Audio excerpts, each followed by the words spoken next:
I'm gonna tell you a little story about me and my friends, about something we did way back when. I was eating spaghetti and getting kind of sweaty when all of a sudden in walked Betty. Betty was my girl in these old days, and she had a lot of friends that were walking my way. Said first there was Helen, then there was Ellen, but the best of them all, she had the name of Llewellyn. She had the gleamiest eyes and the prettiest pose, but get this, Paul, she had some pony elbows. But back to the point. The point was this. Betty was jealous of my friend Sis. Sis at 7, Liz at 8. I thought that plan had worked, but it didn't work great. But take Fred's advice and never try that. It probably won't work and you might get slapped. Slapped. Yeah. That's my favorite of your raps, Fred. Here it is. Soda. Gotta have it. One love, baby. Freddie's drug. All right, here we go. Ready. One love. 52. All right. 52 in the can.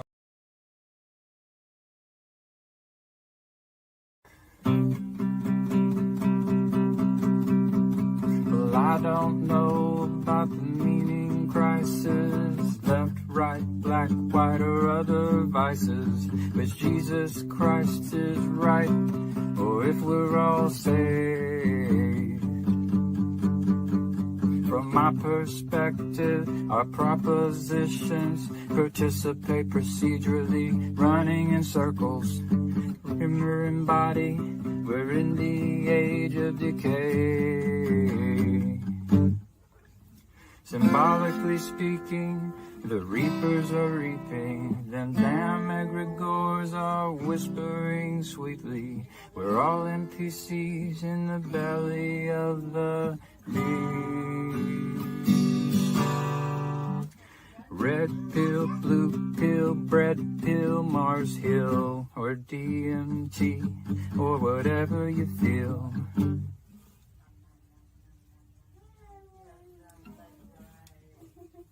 Got one and number two, it's all the same damn thing.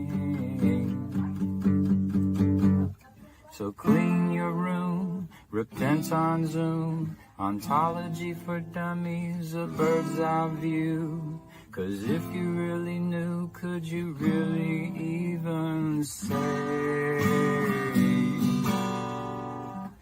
Totally depraved, all totally saved. A total disposition from the bed we all made. Or is it the elect? Or are we just insane? From John Vervaeke to Jonathan Pajot and Jordan Peterson to the Chris Pacou Show. Paul Vanderklays and Griswold Grimm and all the dice he shakes. This estuary ditty is a little bit cringy, ain't quite the U-shaped or the hero's journey. All the NPCs in the flood treading water to watch you save the day with a bunch of chitter-chatter. From the ortho bros to the Catholic Joes, or atheistic Jobs, to Protestant folks, the Joe Schmoes, and Jewish Jacobs, and everything in between. So love the Lord your God with all your heart and soul, with all your mind and your fingers and toes, all your neighbors too, as if they were your own. So love the Lord your God with all your heart and soul, and with all your mind and your fingers and toes, all your neighbors too, as if they were your own.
or stand in the way of sinners, or sit in the seat of mockers. But his delight is in the law of the Lord, and on his law he meditates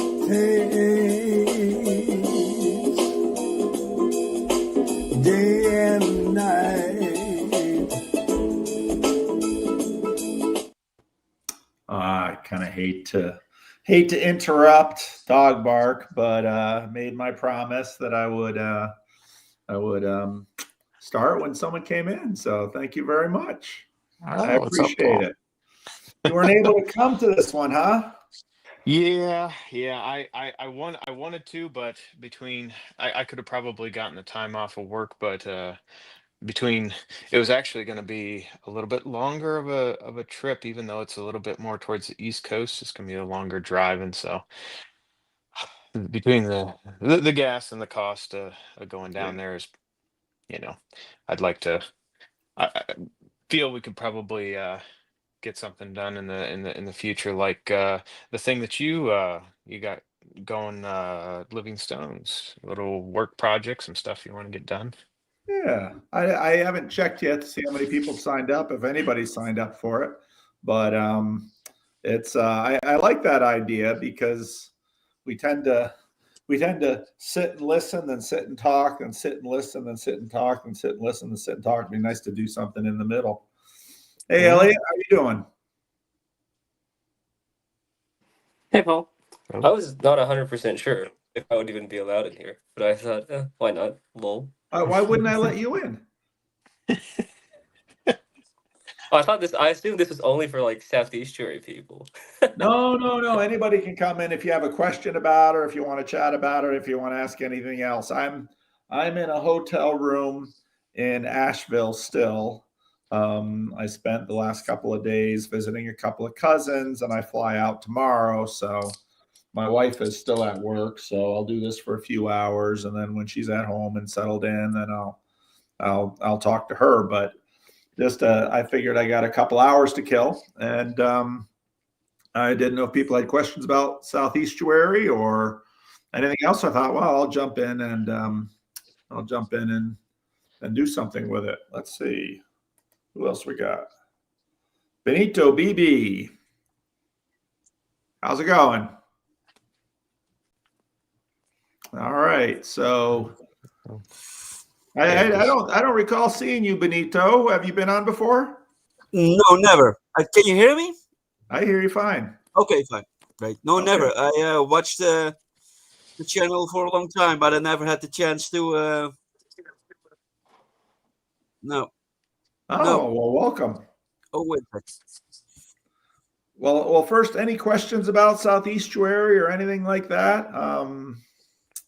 Or any questions about anything? How was the I assume you were part of an estuary group. What'd you think? I was part of an estuary group, and the estuary groups go really well, generally speaking. It doesn't mean that never will there be a group that struggles, and usually the most common struggle is someone kind of dominates the conversation, and the leader isn't able to sort of settle that person down so that other people can talk. If there's a problem, that's what the problem usually is. But I haven't heard a lot of reports of that, so that went well. Oh, that's good. That's good. And there's a good balance. It sounded like the way the conference was structured, that it was going to be, kind of dominated by, the keynotes were going to be, like dialogue back and forth, and so it was kind of going to be conversational anyway, and so it was going to be more estuary focused. Yeah. I think this conference in particular had a real diversity of plenary session people. We had Jess and Yosef and Sherry talking about Job. We had Esther Meek doing her shtick. We had Jordan Daniel Wood and J.D. Lionheart doing some theology. Karen Wong and I did a Dialogos, and it was probably as varied as anything. So that made it interesting. But yeah, as with especially Northwestuary, it went back and forth between the plenary sessions and then the estuary sessions. And again, I think generally speaking, that's the best way to go, because especially if you have a diversity of plenary session type people, you get down into the estuary level with the 8 or 7 or 8 or 10 people there, they'll sort of pick it apart and bring it down to the level of the rest of the group. So I think that's part of the reason it functions quite well. Yeah. Yeah. Benito, oh, go ahead. Go ahead. Oh, no, by all means, I was just going to tack on something else. Benito, go for it. Go for it. Oh, Well, tell us a little bit about yourself, because we've never I'm from met. Holland. I'm from Holland, and at the moment I'm working with kids with behavioral problems and with the families who are clinging onto life and the situation where they're in. Sometimes fun job, sometimes a difficult job.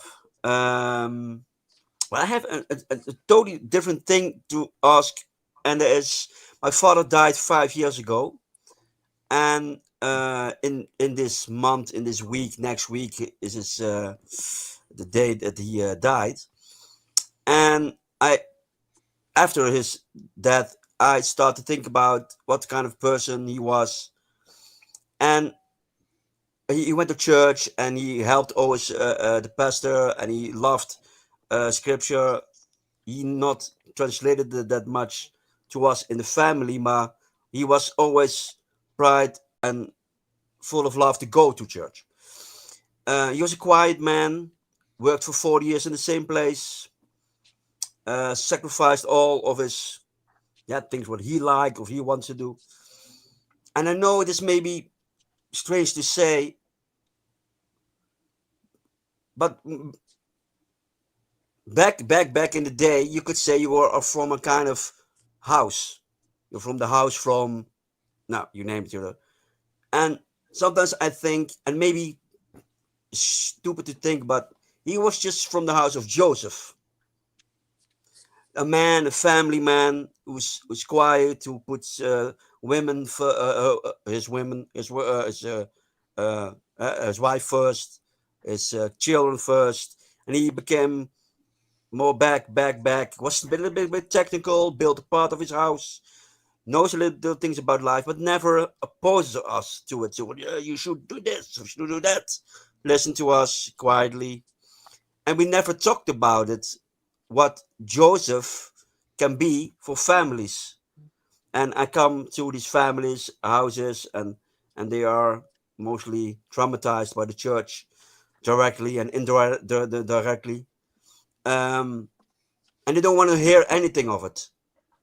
And then I think sometimes if they know a little bit about fatherhood, fathers, then that archetypal person, Joseph, would be a good example for them. And I don't know if you have something to say about it, but that's always a thought I have when I thought, if I have a question for this channel for you, then I would ask something. Can you elaborate a little bit of it? When you say Joseph, do you mean Joseph, the son of Jacob, or Joseph, the father of Jesus? Joseph was father of Jesus. Yeah. Okay, because I don't know that there's much meat on the bone in terms of Joseph, son of Jacob, in the Old Testament about fatherhood, and there really isn't a lot that's said in the New Testament about Joseph. He was a righteous man.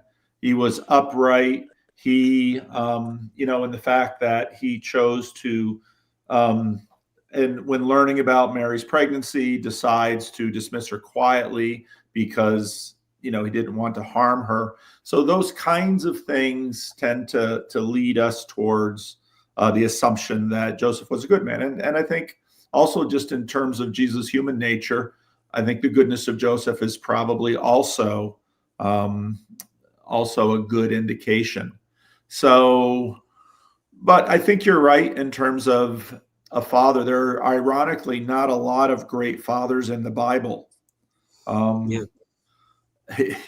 Jacob, not a great father. Judah, not a great father. David, not a great father. Saul, not a great father. It's quite interesting, and so I think probably for that reason, Joseph and Mary, because of Jesus, Son of God, kind of as an archetypal family. Certainly, Mary as an archetypal godly mother. But you're right. It's definitely this Christian value of a father puts the life of his family and the interest of his family ahead of his own, and is faithful to his wife, good to his children. Job, so there's another biblical good father. Even with some biblical good fathers, obviously, if you're part of Job's first batch of kids, doesn't go so well. But I don't know what else to say. It's always difficult working. There are a lot of pressures on fathers, and I remember there's a study on single parent households, children born out of wedlock, and many times the father of the child, not married to the mother, begins the pregnancy and begins the life of the child wanting to do right by the child, but the challenges often make it difficult. Conflicts with the mother arise, conflicts between family arises, and it's commonly the case then that the man sort of drifts away, which is a big argument for marriage before parenthood, because you want to have that home in place. I think the woman deserves to see a man with a track record that he's going to be loyal to her, he's going to be faithful to her, he's going to invest his resources in her. Part of what happened a lot of times, what has happened in Latin America, is they often talk about sort of the evangelical lift, because Protestant churches in Latin America, I can't speak about the Catholic churches, I don't know, but Protestant churches in Latin America lean in on men, married men, very strongly, and they say, don't drink, don't smoke, don't gamble, don't run around. The money that you earn goes to the family. Whereas if they're not in a church situation that really leans into that, in too many times and places, the men take their money, spend it on themselves, continue to chase women, and then children are born in the house, and then men wind up having children of multiple women, and that's just a recipe for disaster for the children. Life expectancy goes lower. Yeah, much lower. Yeah. So that's a real issue, and I think it's important for the church to continue to really help men be the kinds of fathers that their wives and children need to be. So yeah. In some communities and in some churches, that's very common. But regrettably, in other churches and other communities where that isn't the tradition, then you get far higher rates of men, just even if they stay married, not being the kinds of fathers that they should be, and that then bears bitter fruit. Our children more often learn from what we do than from what we say. And so if your father isn't doing right by the family, then there's a pretty good chance, not always, sometimes sons will grow up with a degree of resentment and anger towards their poor father, and then decide they are not going to make the same mistake. They are going to be faithful. So it's a big deal, though. It's a big deal. Yeah, and that's why I said could we point to young men and to men in general, maybe, where they are coming from? You're coming from some place. It's not just arise here. You have the whole history, and you're coming from in a line of other men who built and fought and made and did for the country, or for and that that is, you're not on yourself there. Yeah. You're in a line off, and we don't talk about that. It is just you're here, and try to do it. But if you have maybe an example, and I know there are bad examples, I get it, but if you have an example like he was one of your forefathers, there is an example to follow. I don't know. Yeah, I think it's a huge deal, and Yeah. good fatherhood often begets it in multiple generations. Not always. I mean, and then sometimes I've also known people who their fathers were not good men, and they become good men. So it's it's a real thing. I don't know, Elliot, if you had another question, or Grizz, you wanted to say something? Let's all get together. Hold on, Elliot. It's quick. Let's all get together and make a TikTok video series aimed at bastards called "What Your Father Would Have Told You If He Wasn't a Piece of," as a community project, because we can say we can shore up the people actually doing it right, but we have to reach out to the collateral damages as well. All right, Elliot, go ahead. You've been shut out. You've been cut off twice. What's your question or thought? So my thought with this whole talk about fatherhood is, what do you think of the whole thing with pastor kids, and how pastors' kids? There's a whole thing about how there's pastors' kids who kind of like go away from the church, and I've met a few who are like that, and I've known at least one whose father I know, and he seems like a all around decent guy, and it just didn't stick, apparently. Or maybe there's something behind closed doors. Of course I can't know that for sure. What do you think about that, Paul? There are sometimes unique pressures on pastors' kids to live up to the expectations of the people in the church, or the prodigal son. Yeah, well, and some young men and boys begin to resent that, and they do the opposite. I mean, it's natural in terms of your stage of development of differentiation against your parent. I was fortunate in that I never felt expectations from my church that really bothered me. And so, I know a number, it's not at all unusual to have sons of ministers become ministers themselves. Now, it's interesting if you look at, let's say, a high status pastor like John Piper, one of his sons is a minister, and another one of his sons is kind of a atheist on social media. So here you have a situation where, same household, same parents, same church, one goes one way, one goes the other way. That's not uncommon. I suppose there's probably also a whole thing of, the pastor's kids who kind of grow up fine just don't really get any attention compared to the ones who kind of go the whole wrong direction thing. It is true that clergy, pastoring a church is also a very demanding job. And another story is the resentment from pastors' wives. It is not an unusual thing. And again, it varies. I've known some women that they so resent, because how are you going to argue with the Lord? Because basically the mistress can be the Lord. And how are you going to compete with that? And so many pastors can tend to be workaholics, and that can impact their marriages. And many women can be, being a first lady, as it's called in some churches, can also be a difficult thing. and expectations are put on her.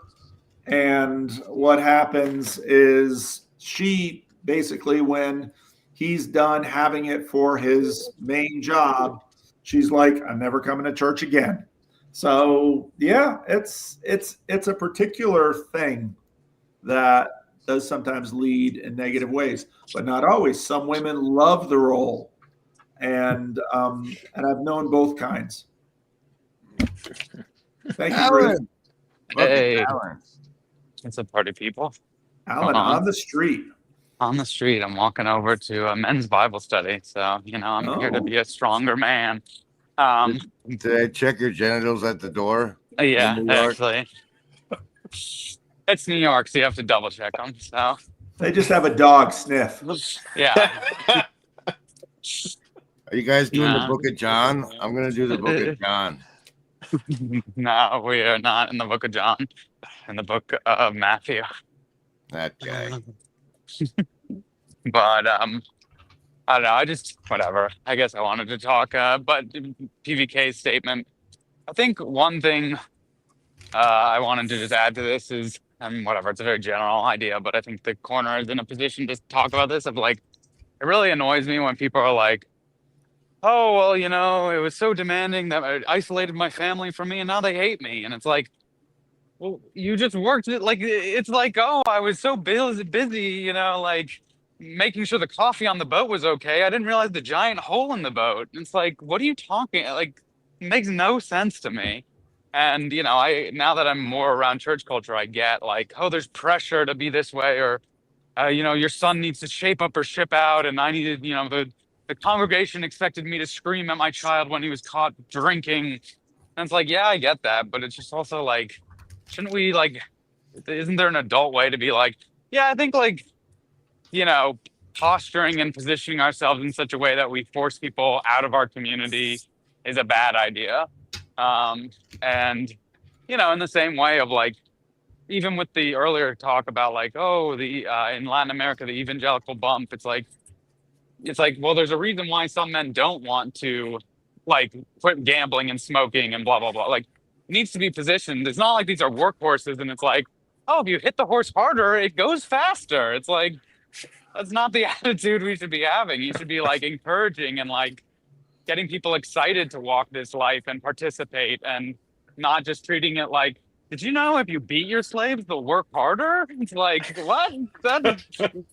That's not the system that you want to build for people. It doesn't encourage people. And so just like having more of a holistic, like what would last over a long period of time? What would make people voluntarily want to participate?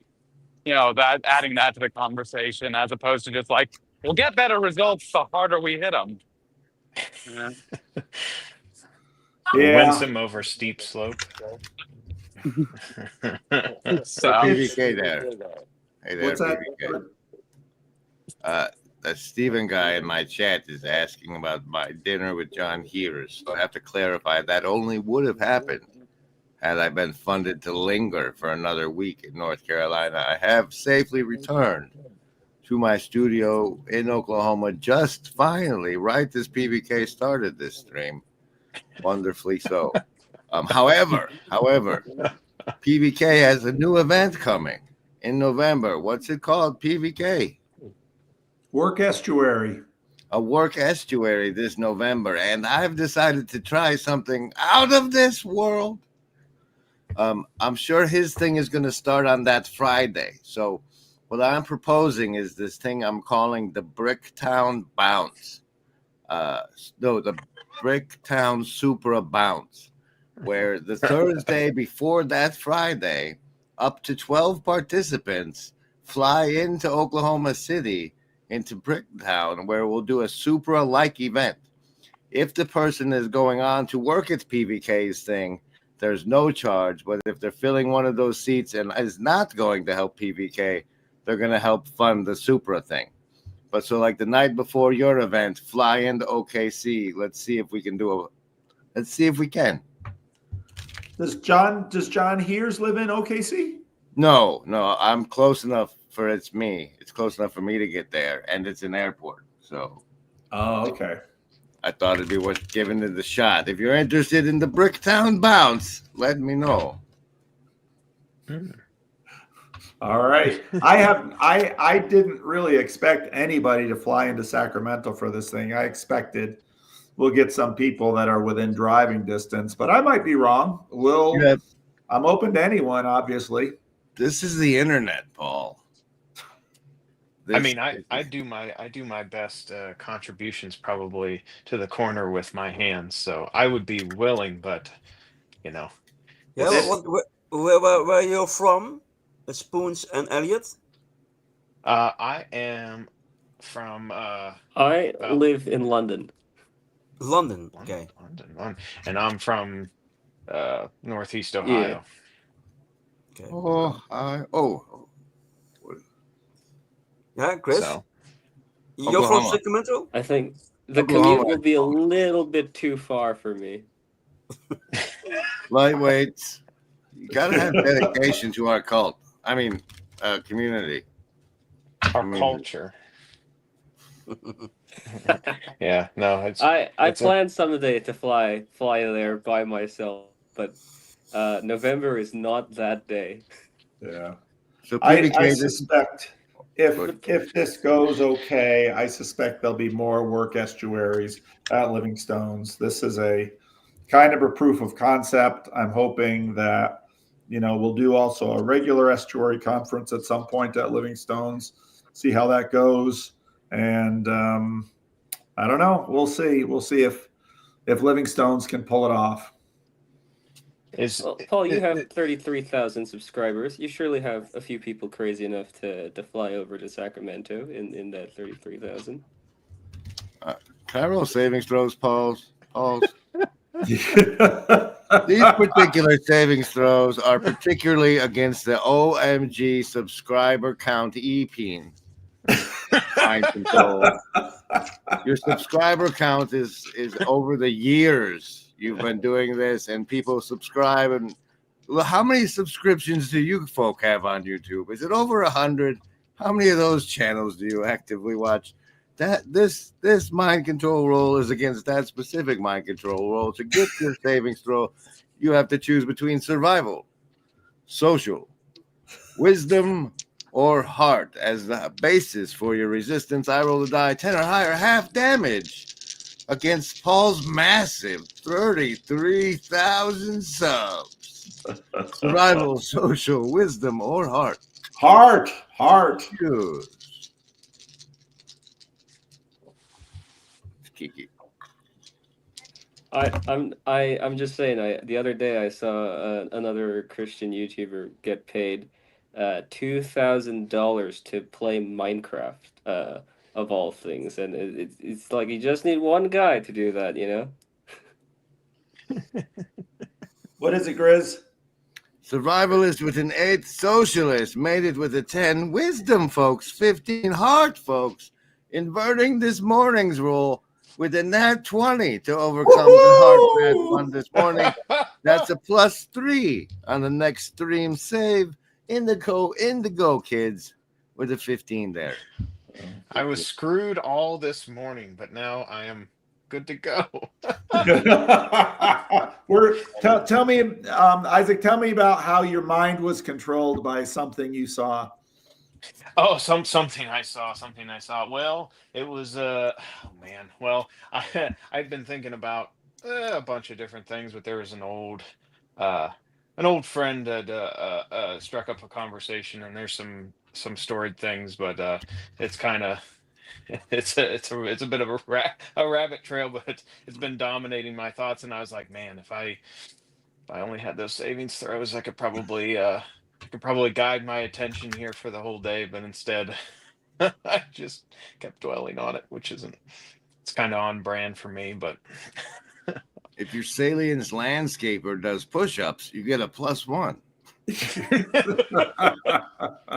only buff Salience landscapers, please. So, Yeah. Grizz, I saw you did some post Southeastuary reflections. Mainly gushing about the campfire. And campfire estuary potlucks. Okay. Have you been to? I know that they've had some in the Pacific Northwest. Have there been some that you've made it to? No, that's an Afriel thing, but he reports the last one was a huge success. Huge success. It's on his last live stream. He talks about it if you're interested. Okay. But Paul, what's the denominational report from your adventure into the Jordan Hall's Black Rock Church? Is it the Reformed? It is. It is. I predicted well. It certainly looks Reformed Baptist. The pastor in his sermon quoted from, but Reformed Baptist with an element of Renovare. Renovare. Renovare. Whoa. Unpack Renovare. Nobody knows what that means. The pastor quoted a number of times from Dallas Willard and once from John Mark Comer.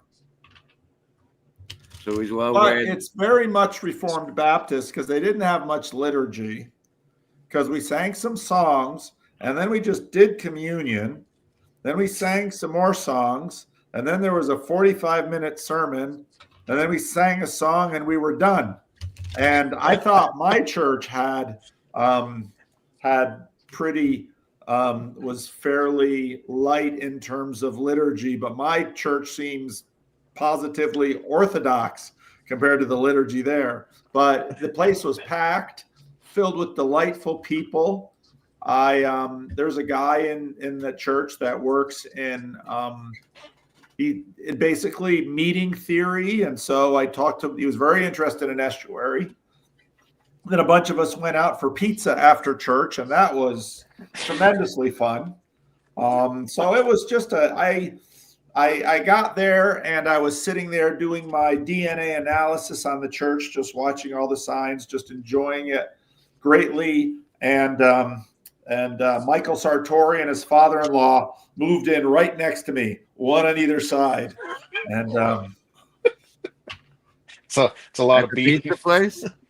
what's that? At the pizza place? No, at the church. I just snuck in early and I was just sitting there, just taking it all in and just reading the room. And before I knew it, they were there right next to me. Man, It's I a bet lot you of that beef. pastor's thinking, if only I could have brought those guys to Jesus. Michael Sartori and his father-in-law have been with Jesus already for a very long time. But Corey Coble was there, and then later on at the pizza place, a whole bunch of estuarians came to the pizza place. And the pizza was great. And the conversation was great. And it was just that young guy from Georgia there. What's that? Was that young kid from Georgia there? Skinny feller. Oh, from Georgia. There's the little skinny fella from Connecticut who was there. Not him. No, I had one in my estuary. I think he was one of the Aiden Cadens. I don't know. Oh, I don't think so. No, I knew all the estuarians who came to the restaurant. Yes. Was the communion wine, and was the bread unleavened, or was it just regular bread and possibly grape juice? It was quite a heavy bread. I'm not exactly sure what it was. It wasn't a cracker, but it was served with grape juice. They make communion every week? I don't know if they're weekly communion or not. I tend not to think so. Churches like that usually aren't. What do you think, monthly or a special occasion when you know Paul's coming? Well, most of the people didn't know me because I walked in the building and one guy said hello and showed me where the bathroom was. And after that, everybody pretty much ignored me, which was fine.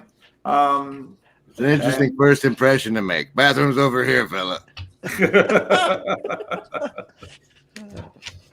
But afterwards, other Is people. that not standard welcome protocol? I was fairly early for church. I knew that their parking was limited, so I got there early and got a good parking space. And I just wanted to sit in the sanctuary and observe, because you can learn a lot about a church just sitting and watching and seeing who's there and how they respond. But it seemed like a very happy, joyful, lovely church. The sermon The sermon, I think, was given by the youth pastor. He has a very good sense of humor. He was only 30 minutes into the sermon and said, this was just the background for the book of Exodus.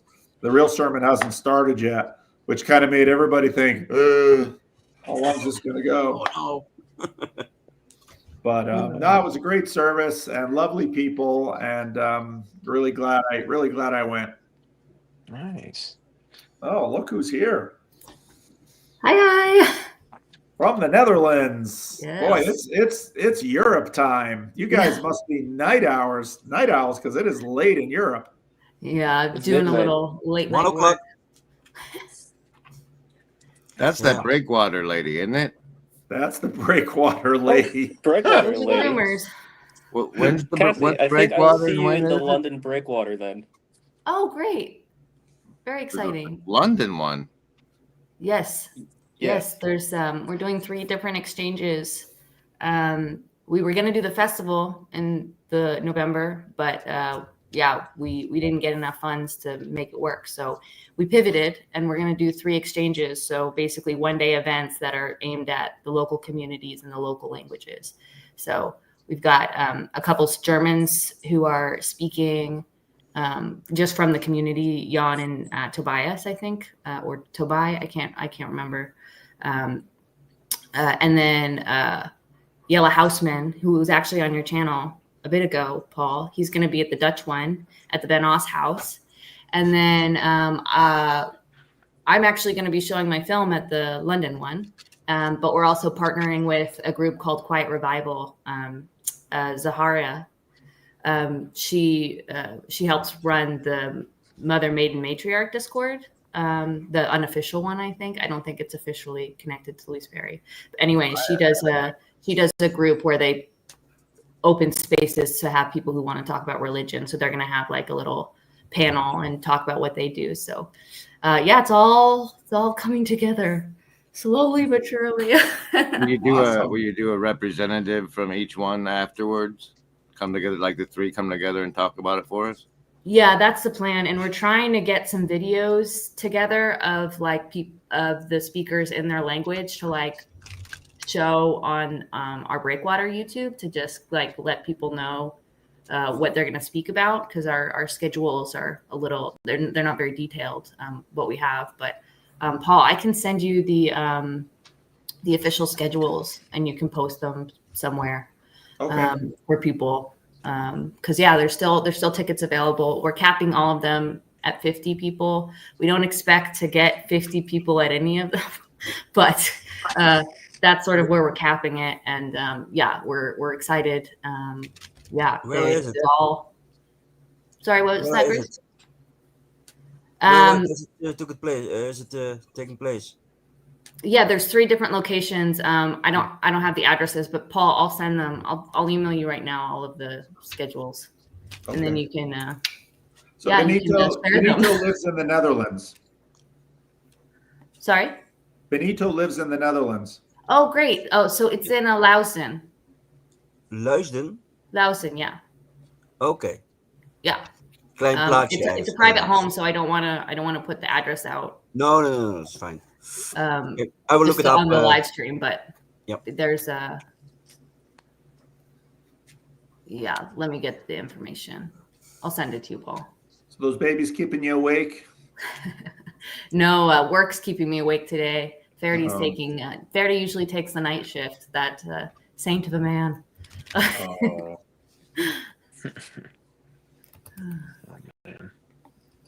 Jane's asking if they could have enough. If we have enough people that have met online to do one in Australia, I don't see. I would check with estuaryhub.com, available as a link in the description of all of Paul's videos. I should see if my friend Warren Mills had a Jordan Peterson conference in Australia with me as kind of the main guy. He tried to get Jordan Peterson there, but didn't work. He got me talking to John Anderson, but there's, it's possible to do it, but Australia, you've got, you've got to plan ahead, and it's a big plane ride. So need time to prepare for that one. Tony at the Southeastuary was from Australia. I thought he was probably the one that came the farthest. Yeah. Southeastuary. And he said there's one province or whatever that's not a nightmare lockdown, and that's the one he was from. So that's probably where we should aim. Shout out Tony.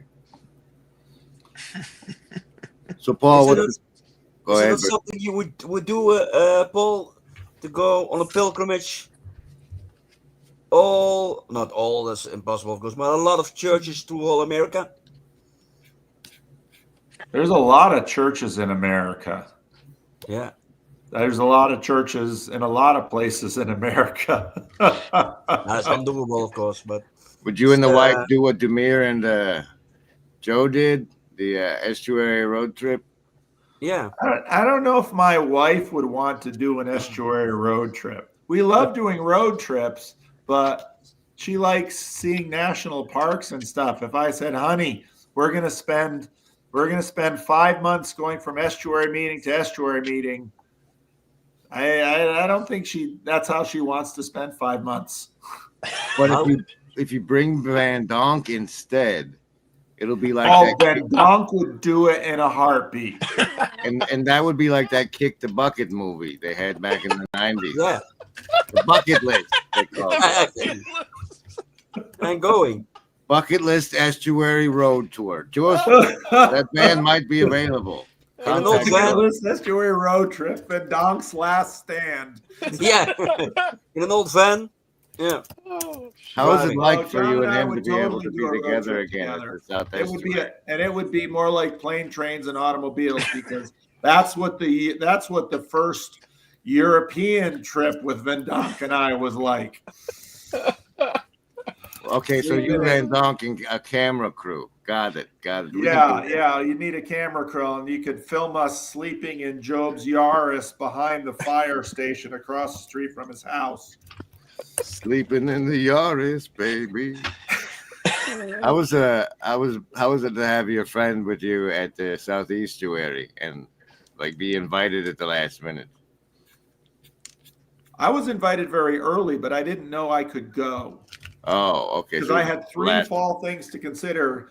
Cassidy had a November thing, Southeastuary, and then I was thinking about doing maybe another estuary retreat, a Connecticut estuary, a Con-estuary in Connecticut, the retreat thing. But Con-estuary. Yeah.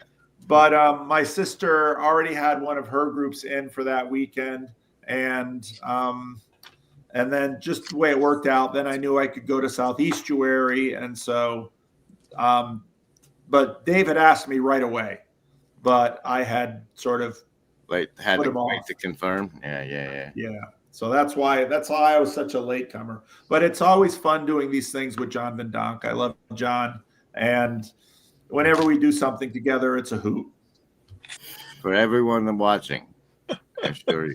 Shout out to Dave, though. That's a well done thing. Yeah. Dave, Dave pulled it off. And I remember talking to him a few months ago, and I was a little worried because he had like 30 tickets sold. And I thought, Dave, how much of a bath are you going to take on this thing? Because, I'm sure you need deposits for all those places in Lake Junaluska. And he had already a big speaker list. And I'm sure some of those speakers, had sort of mandatory honorariums, and I don't know. And so, I mean, when you plan an estuary conference, there's a lot of upfront money. And if you don't sell the tickets, you could take a bath. So how great was it? How deep into everything Esther got? It was good. I think she, and that's been the experience with like Rod Dreher and Elizabeth Oldfield. Speakers like that kind of come in thinking it's going to be a regular conference. And then especially if they go to an estuary meeting like Rod Dreher did the whole time, then he's like, oh. And same thing with Esther. And, what we're doing fits very well in with what Esther is teaching about. So I think she was very impressed. But being impressed while you're there is one thing. She's bought in. What's that? She's bought in. Both her and Mike were at the campfire. Yeah. And if you're in that deep, So Yeah. I think you missed the Jewish ritual that was performed. I did. I was late getting from the barbecue place to the campfire. You were protected from involvement. Hey, Paul. Yes. I might have to leave soon, so would it be alright if I ask like one question, basically? Sure, go ahead. I'm preparing to go to. I've already got the whole thing ready to go to that Breakwater London thing. What do you think would be good to sort of like prepare or do for that? You know, is there anything, or is it just kind of like what would you recommend for someone who's never been to like a proper estuary type conference to do? I don't know that they can do anything because the whole purpose of the conference is estuary is really hard to just describe. I mean, it's a conversation. That's all it is. And it's like I have conversations every day. So it's part of the reason we do the conferences so people can experience it. And especially with an estuary conference that goes for a couple of days and their estuary group meets 3 or 4 or 5 times, that's when you really get the sort of the compounding power of it, where the people really get to know each other, the sense of intimacy develops, there's a sense of trust, and they can really lean in. And just sort of a one-off estuary session won't necessarily give you that as much as when you have some back-to-back with the same people. So I don't know that they have to, part of the design of it is they don't really have to plan anything. And if they kind of give themselves to it and do it, it does its thing. Elliot, to prepare, take a shower. Maybe some deodorant. But like, since you're specifically asking about the London thing, Cassidy could probably tell you explicitly what's coming for you. Yeah. Something we've done in the past is facilitate conversations between people who are going to come to the festival on like Zoom rooms or Discords that help people kind of talk. We haven't really been able to have the space to do that this time. But if you join the Breakwater Discord, there's channels for each of the events. You can message in there. You can jump into a room. I'll make sure that there's a text room. But just jump in. I can talk to the guys. Maybe we can host the conversation for anybody coming to the exchanges to just have a meetup, like a randos, old school randos bridges of meaning Discord conversation on the Breakwater thing for people attending or thinking about attending. But yeah, I have to see what would make sense. But yeah, that's what I would say. If you want to prepare, you want to kind of feel like you know somebody, just jump in a chat, whether it's Bridges of Meaning, whatever, one of the other TLC Discords. But I mean, yeah, for this event, the Breakwater would make the most sense. We're working on, I'm trying to develop an idea of like a hybrid model for estuary where you have support online for in-person estuaries where they can help grow, but I haven't cracked that code yet. I don't know what makes sense for that, but we have found that to be helpful because you kind of start these connections online and all of a sudden it gets you excited and say, oh, wow, I want to meet these people in person. And so then you've already got something built. So when you come to the events, it's not like, oh, like weird icebreakers because it's all strangers. Like you're already all friends. It's like old friends meeting, but you've never met. Like it's very strange, but very cool also. Interesting. Okay. Yeah. So I guess I'll do some of that. And I mean, if there's any help needed with any of that, by next month I will finally be unemployed and not a student. So I'll have a lot more free time than I really should. To help I out. know how to get in touch with them, Cassidy. I can hook you up.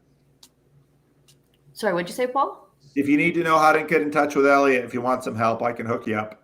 Okay, great. And you can also just message me on Discord. I generally check messages. I'm not that active on like any of the channels, but I usually check the messages as best that I can. I sometimes miss them, but yeah, with 2 kids, it's very sporadic. And doing the event stuff, it's kind of hard to be on the Discords and active and do all those stuff. So you kind of got to like pick your battles, pick your what do you call it? Time sucks. Well, it's just amazing and wonderful you're participating in building these events. I really appreciate it. Well, no, it's fun for me. They're fun to do. So yeah, I told Paul the last time we did the estuary tour, like if it's the artist in me. I'll work for free. Like I don't care. They're just you just love what you do. You just do it, even if no one's paying you, and no one's paying me.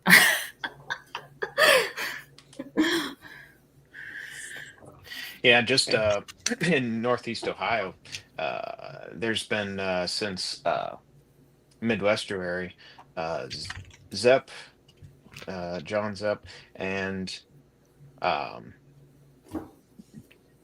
Jackie, and a couple other interested parties are. We met just the 3 of us there at a I guess it was a bookstore, and just as like a little trial run estuary thing, and then um, we finally That's did Zep. like a That's Zep yeah, in the hive mind there. perhaps I have not been looking at the hive mind, Oh, but probably that would be my guess. But yeah, we finally we had um, I want I forget I'm for blanking on names, but there's a gentleman that was at the was at Midwesterary again, and he's out of Cleveland. Oh yeah, there he is.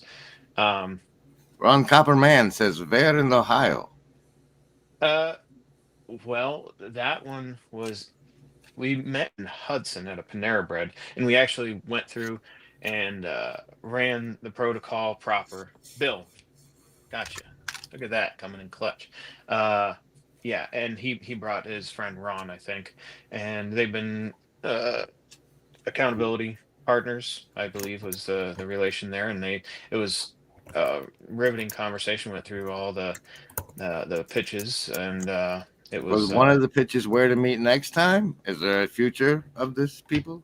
uh, there there was there was a decent there was a decent it was a concerted effort to we're trying to do every month, and maybe that's ambitious, but also it's kind of forcing people to kind of uh um work something out and all that. But So yeah, something is blossoming in Ohio.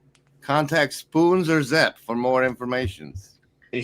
yeah, technically Zep seems to be taking Avon, Ohio this weekend.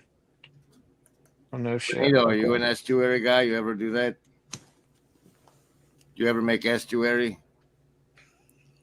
Oh, for me, sorry. Have you ever made No. estuary? No, sorry. I was moving at the moment. No, I hear it from Where do you get your sweet dialogos from? Dialogos. Yeah, where do you get good Oh, conversation? so I'm from Holland. Good to meet you. Yeah. Oh man. Oh man. Yeah.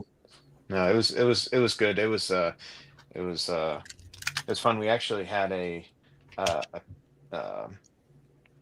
so Zep, he actually I think he got it from Discord, but they typed up um a little like kind of prompt sheet of all of the pitch point play, and then the introductions, and some items to give about yourself to kind of sell yourself in the introduction and all this stuff.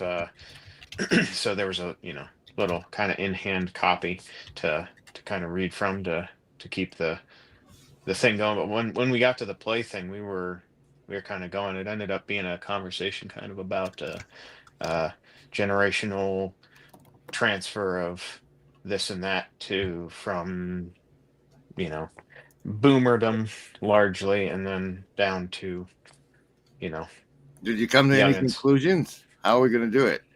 Did you come to the whole like let's make TikTok videos, or did you come up with something else?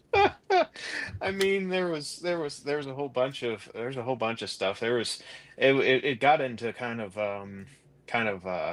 you know, what's your test of like quality and what's credible, and you know, a lot of, oh, Grizz, haven't Nice you heard card. there's the No Kings protests going on, man. Is there?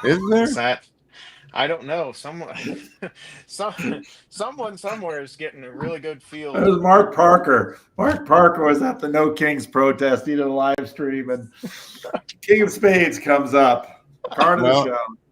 how you gonna be a Christian that participates in a No Kings thing? Your primary instruction is to seek first the blankdom.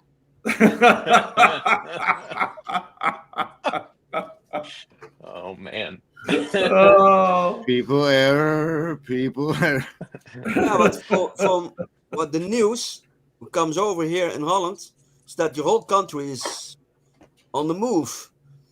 But I don't know how you see it from your perspective.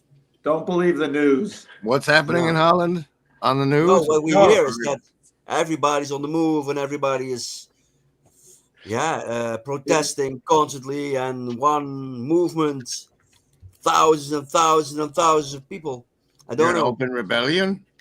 The Dutch are in open rebellion? What's going on? No, the Dutch think Americans are. Oh, okay. No. Okay. The rebellion is exaggerated. Okay. Hey, Paul, I'm going to send you one sentence real quick. A burn Supra. Okay. Think about it. All right. Whoa, Michael with his kids. Yeah. Happy their daddy's home. Yeah. How'd it go, Anto, man? What did you think of Southeastuary?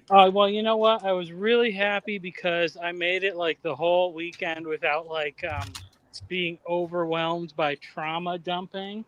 Right until we left the pizza place on Sunday, and then my father-in-law wanted to tell me all about his love life from both of his marriages on the way to the airport. So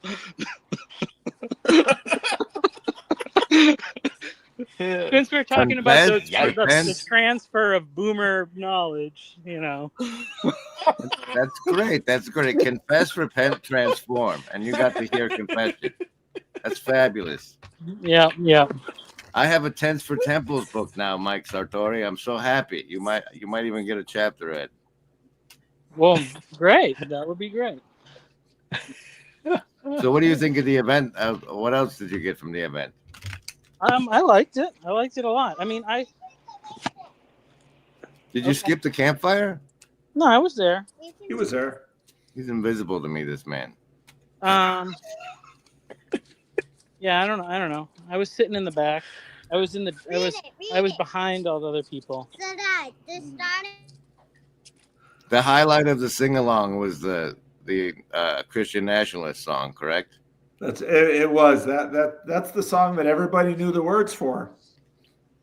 Weird, huh? Unlike every other song we sang. But I was deeply disturbed that "Oh Canada" did not get proper representation. Oh man. Nobody knew the words for that. Yeah, they just know. Let's see. What do they know of "Oh Canada"? They know this. Your mom and Reggie are on the top of the world. I had an idea. What? Why don't you tell the fans out there that are watching in Michigan, watching in Sacramento, all over the colony? Don't forget the ones in Ontario, Canada. Some of our favorite fans are out there. We love Canada. Canada. Oh, Canada, the stars are greatly smiling. That's what we know of "Oh Canada." Oh, that's the most important part. Excellent. Yeah. Well, my thought was it was great to be. Well, I thought it's odd when I'm like the more comfortable one in a social setting with my father-in-law, because he's just like, in most circumstances, he's the natural. He's a real extrovert. So that was kind of interesting, but it was good to be like the experienced one, and not really. I mean, I didn't really have any like agenda other than wanting to spend time with people and talk to people and stuff. So so it was fun to be like the more experienced one. Like and I passed most of the estuary group, because I was like, I don't know, I'll talk about what everybody else wants to talk about. So. All right, Mike. You were with me at a bed and breakfast, and I have this concept of nestuary, where like groups of us just all get bed and breakfasts close to each other.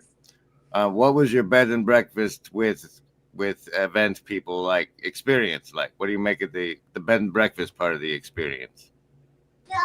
Well, it was great. I mean, I had to fight your dad over the shower. That was fun. yeah. I don't know if you were aware, or your father-in-law. Yeah, I wasn't aware of that. there was a small brawl at 5 a.m. every morning. That was good times. But what did you make of that? I like the conversations in the living room at the end. Yes, that was good. I like that. We heard a lot of stories from Nate's mom. That was a good one. And then bonding over the reality of wrestling with the blood and whatnot. That the skeptics were skeptical about that, but so it's a good time. What was your lodging, Paul? They had me in the Lambeth Inn. And the Lambeth Inn is when I got there and I got to the hotel, it's kind of like a hotel, but if you've been to enough like Christian conference centers, these are sort of boomer Christian-y hotels. How is a hotel boomer and or Christian-y? They have only Fox News. It looked to me like it was a building from the like late 1800s or early 1900s. If you see enough Methodist buildings, it was definitely a Methodist building. And the furniture's all getting a little dated. The plumbing works okay. They could use some TLC in some various ways. They can use a work estuary day, but it all worked fine. So it was great. I got a good night's sleep every night. Are you reading your Yelp reviews? I did not read the Yelp reviews, but no, I mean, it sounded like you were reading your Yelp review. That's what No, I didn't check out any Yelp reviews. So, but I was happy for the room, and I had good night's sleep every night, and it was great. It was great. So overall, would you say that you did or did not make your savings throws against Jordan Hall? I had two main sessions with Jordan Hall. We sat down next to each other and spoke briefly in the main room at one point. And then we had a great time over pizza, Jordan and I. I sat across the table from Jordan, and we shared a lot of different stories, and it was fabulous. I got to meet his daughter, and she was cuter than anything. And so it was great. I'll take that as did not make savings throws.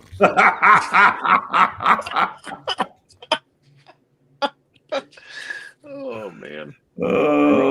Out there have questions for Pastor Paul? I mean, there's a hive mind you could type. Yeah, there were some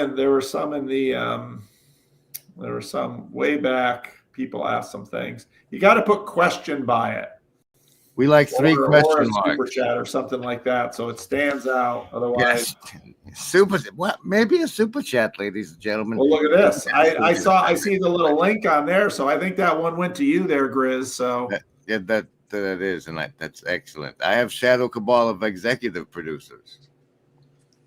I was thinking perhaps that should be the basis of the guest speakers at my Vegas estuary event.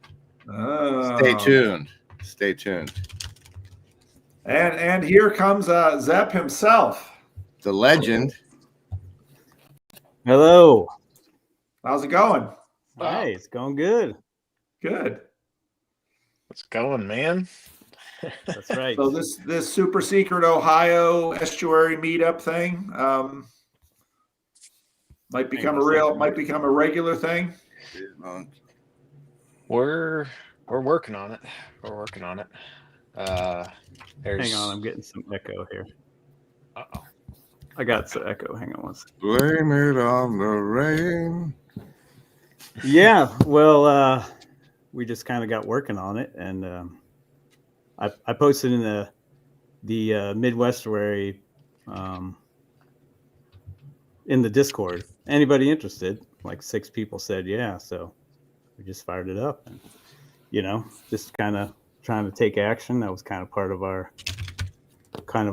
discussion that we finally had. Is kind of less thinky talky, more actiony. Yeah, the report we got was that you were investigating possibilities for cross-generational ratcheting of information and such. Yeah, well, interesting that I had a talk with Dr. Jim after Midwestuary, where there was a conversation that was had with him and Rod Dreer and some other folks. I happened to be at that. So I hit him up and we had a discussion, just the 2 of us. We didn't record it. But it was so fascinating. This is something I find is so cool about the corner, is that Dr. Jim, he was thinking, he's a boomer, I'm Gen X, and he was thinking from his perspective, his generation's perspective. We were talking originally about, distrust in institutions and stuff like that. But he began posting on Substack, which is kind of his thing. And if you haven't checked it out, you should definitely check out Dr. Jim's Substack. Very good. But he posted like 4 or 5 Substacks before I could talk to him. And I was thinking the exact thing that he was thinking each time he posted it before we even talked. But I was thinking of it from my perspective of Gen X, which was basically, your generation, you're kind of subject to your generation's whatever.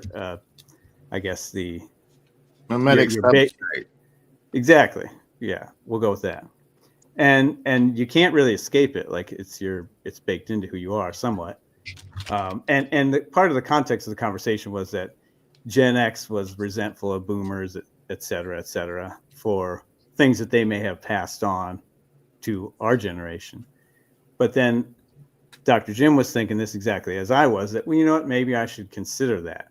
Maybe I should consider my generation and maybe what I participated in that was the, in my own generation, and maybe what have I passed on to the next generation, and then what might that mean, And so Dr. Jim's Substack talks about what he was experiencing, but for me, I was thinking with Gen X, we're so skeptical and resentful. That's kind of some of our hallmarks, and hyper independent, things like that. And I was thinking about my own kids. I have 3, and Gen Z tends to struggle with nihilism. And you can draw a pretty undotted line from that to what I just said about Gen X. And then I started thinking, okay, well, what am I going to do about that? And I guess the only thing you can do is act independently and own your own participation in whatever it is that your generation has handed you, and just take responsibility for it. I had a thought. It was weird. I was Wait. Is that Pastor Paul? Is there something in the Bible about sins of the father? Yes, there is. Can you summarize what it is? Because I know that's in there, but I don't know nothing about it. the Great sins of the father to the third and fourth generation, Exactly. to those They're who to be hate him, passed down. to those who hate God. It's in the Ten Commandments. So, but like, how does it play out? What's the deal? And to those who love him, basically his love for 1,000 generations. So it's the idea. Well, actually, there's a big theme. It's not a big theme. It's a little theme in the Old Testament that asks this question of whether or not children should be punished for the sins of the fathers. And the general answer is no. But the fact that the question is raised shows that this is probably a question that was there. And it is the case that children suffer for the sins of the fathers just naturally. So, Right, and that's kind of what I was addressing. Whereas I could take responsibility for that part, for that any suffering I may have passed on, and see how I could mitigate that. And that was the only answer that we could come up with of what to do about it, as far as like, if you see that you as an individual are participating in that generational, whatever it is that's part of your generation, you can own it, take responsibility for it, and take action to counter it. I like the notion of Jim came to that. identifying the collective sins by generation. That's an interesting approach. Well, I guess I don't know if I'd go so far as sins, but definitely, there's a kind of a ethos of every generation, and it marinates you. Here's a funny story that made me think of it. I owned a pizza shop for 25 years, and at one time I owned 2 pizza shops, but it was only for about 8 months because I was only 26 and it was super, super hard. You had some things to learn, I bet. I did, and I learned them. But one weird thing that I learned that kind of relates to this is at my second pizza shop, I bought a really old oven because I wanted it to be similar to my first pizza shop, right? But every pizza I cooked in that oven tasted different. And it was like that oven had lived a previous life at some other pizza shop, right? Because it was old. It was a joker. And nothing I could do if I used the same ingredients in that oven, nothing I could do would make it taste like the other oven's pizza. Right. So the oven itself, maybe the arena, you could say. Feels like old wineskins. Yeah, it kind of, right. So it kind of baked into the pizza a certain kind of flavor, no matter what. A spirit, if you will. Exactly. And so I kind of look at it that way with the generations thing, where I don't know if there's a spiritual element. There probably is, but I'm trying to address I think for Gen X, you can just take, like, for a baseline, the Nirvana influence, just swoop all of those folk up and start there. And here we are now, entertain us. Yeah. Are you familiar with Ken Wilber's work? Only through Home Math. Ken Wilber. Fabulous. Oh. He's talking about all those little. He's spiral dynamics and more. Oh, right. Integral theory, they call it. And he looks like a vampire. Unless he's wearing that wig. Yeah, then. Yeah, it's like, how good could your theory be if that's what it turned you into, bro? What are you trying to do here? Where's your PR department? That's ridiculous. Yes. He needed you, Grizz, I am available. Why don't you start a public relations organization? I think that would be an excellent fit for your skills.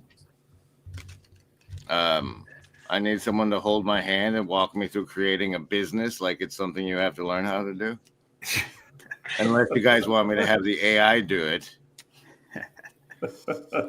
Actually, I want to do a channel for everybody all the Reapers who participate to make distillates called the Lobster Monkey Lighthouse. And I've hesitated on making the YouTube channel because I think I should probably make the LLC and then have the LLC make the channel. Oh. Believe it or not, I could help you with that, Chris. Yeah, you certainly can. let's There you go. talk outside of the situation. Yeah. He's got his hooks in the government, don't you? Oh, yeah. Well, No, that's I'm Uh-oh. just Uh-oh. kidding. I'm just kidding. Uh-oh. I'm just Guys, I need to Oh. see some question marks in the hive mind, please. Particularly for Pastor Paul. We got to keep him interested. No, Isaac's referring to, I did the whole Peterson pipeline thing, and after Peterson said, you got to pick up your cross and pick up something heavy, I got involved a little bit with my local politics, not as a politician, but As a responsible citizen. Yeah, exactly. Even though they never defined responsible citizenship at any of their conferences, you knew. It's like it's an alliance or something. That your zone of proximal influence actually touches that politics at that level. What'd you get into? I'm on an economic development board. You got on a board. We have infiltration of a board of a city council. You would love it, Grim. It's perfect because I don't have any specific responsibilities as far as like a city council person, but I get to talk to them all the time, and I get to give them my ideas. And you get to colonize a little bit, You get to issue reports. No, but I definitely that's get the to next level. Yeah, maybe I'm not there yet. You'll have to, when we talk about the LSC, you have to give me your pointers on it. Actually, I'm so thrilled that we're infiltrating the government. That's big plus. Big plus. Doesn't take much. Yeah. Oh, Ron's got a question out there somewhere, Paul. You got to put question, or you got to do something so I can see it. Put question in all caps, or do a super chat or something. Otherwise, I can't find the darn thing. Was there any woo? That kind of landscape calls it into being. Was there any woo? Oh. There wasn't any woo on stage, really.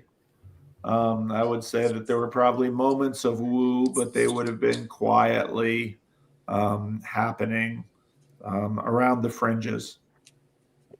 And I saw some like in the hearts of people during the estuary. What'd you make of the theological sparring portion of the show? I liked it. I thought they were both entertaining as political sparrers, or not. I get political, but yes, political. It's the theological version of politics. A lot of the stuff that especially Jordan Daniel Wood talked about sort of grabbed me. So he had some good things in there. So I thought that was good. But I think it was a little Jordan Daniel Wood. Jordan Daniel Wood, yeah. But I think it was a little abstract for a lot of people, and so I think a lot of people sort of zoned out during that session. But that's why we do an estuary thing after it, because there'll be 1 in 5 people that don't, and those people will talk in the estuary session, and then it gets filtered out to the rest of the group. That's why you do the estuary thing. I like it. What was your peak experience during the event? Me? Yeah. Oh, that's a good question. I liked the Job presentation a lot. I really enjoyed that. But as always, my peak experience tends to be in the estuary group, getting to know that group of people. And that's really fun. The session I did with Karen was really fun. I had a lot of fun with that one with Karen. That went well. I don't know how it was perceived, but I had fun. That's then it's firing the correct mirror neurons. But I did like the Job conversation. Oh, I really enjoyed Michael Martin's poetry. I thought his poetry was really good. It was interesting. So, I like the land speaking to and through him. The whole notion of that's fun to play with. Yeah. So did anybody's heart break in your estuary session? Like, did you do more personal, intellectual, estuarial, or whatever other category? I think pretty quickly things got personal for people. I didn't have in the Northwestuary, and to a degree in the Midwestuary, those estuary sessions got heavier, and that some people in both of those groups shared really personal, heavy stuff. I didn't get the sense that there was a lot of that in my group this time, which is fine because it can't all be like super heavy. I know it did happen in some other groups I heard from others, but it was great. It was always good. Really, I mean, Diane Dodge was one of my favorite new friends from this one because she's just so much fun. Nice. All right, Benito, come up with a question, quick. Or play some branding ball, Paul. None of the two. I was No, gonna. the question what I always have is how would it look like the Christian society?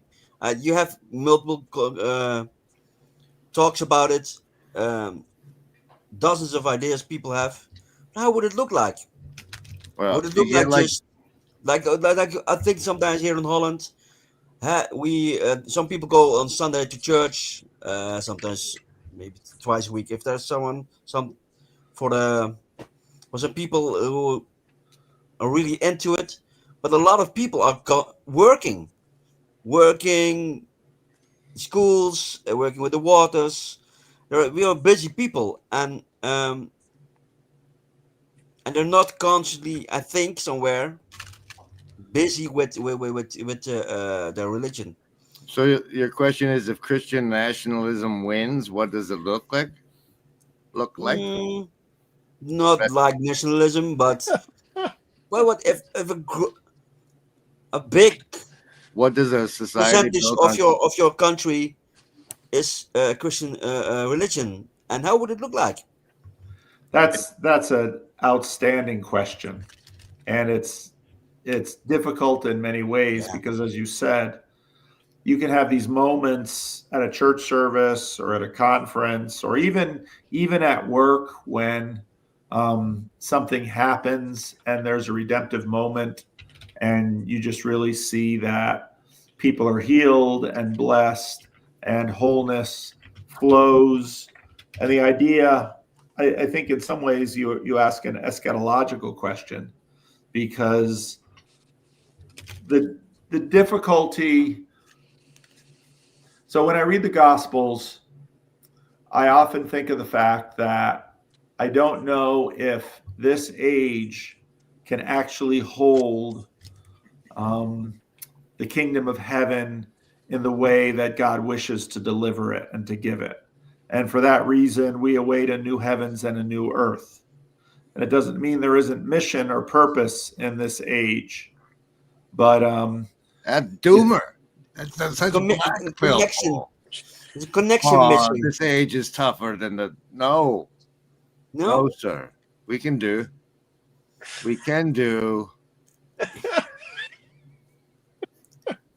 I don't know, but through him, all things are possible. We can do. The kingdom is at hand. The kingdom is given, but it's given at hand. It is at hand, but it's also now and not yet. And only again, in the now. It can only exist in the now because that's the only place the living God can be, is in the now. No, he's not limited by our now.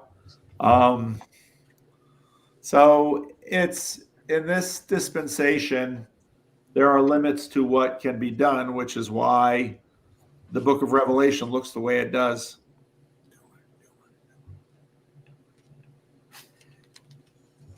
Yeah, and what was missing? I see it all around me. Or what's missing is that connection to each other. I think you're right in that. I think your sense of the presence of the kingdom is most tangibly felt when our connections to one another are as they should be. Yeah. And in person, ideally. Yeah. When 2 or 3 gather, sort of thing. Yeah. Yeah, and that's a little bit happening, I think, with all the estuaries and the groups who come together and these channels. That's exactly Like why I long decided walk. to. It is, I think, and yeah, you have to stay in it. And what I see in my neighborhood where I grew up, there's a lot of elderly people who slowly die and go away, and the new families come in, and they don't even know, don't know that there was a church Yeah. in this little, very small part of this smaller town, and that will go away. And when we will, and my mother will go away, and everything will go away. Fine, and they didn't even know about it, that it was there. But Yeah. I had a small percent of my time that I was in this neighborhood when I was a kid. I felt it. I felt how it could be. All people were working together, keep in touch with each other, helped each other. As a kid, I know this, maybe as an adult was totally not there, but for me as a kid, I was a little glimpse that I could see from it.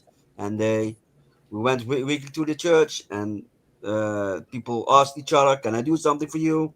Can we help?" That was constantly there, Yep. Yep. Yep. and that was beautiful and that was great. But Yeah. slowly the pastor died.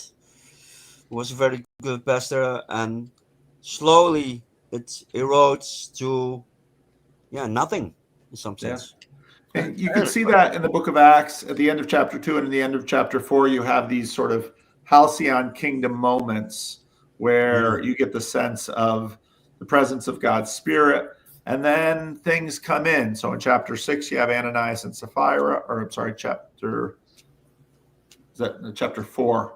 And so you've always got this it comes and then it recedes, but often it's even in when it recedes, there's going to be an opening for another level and for more of it to break in. But again, this is why I think when you read Jesus in the Gospels, and when you read the book of Revelation, and when you read Paul, you get the sense of, in this age, things will always fall short.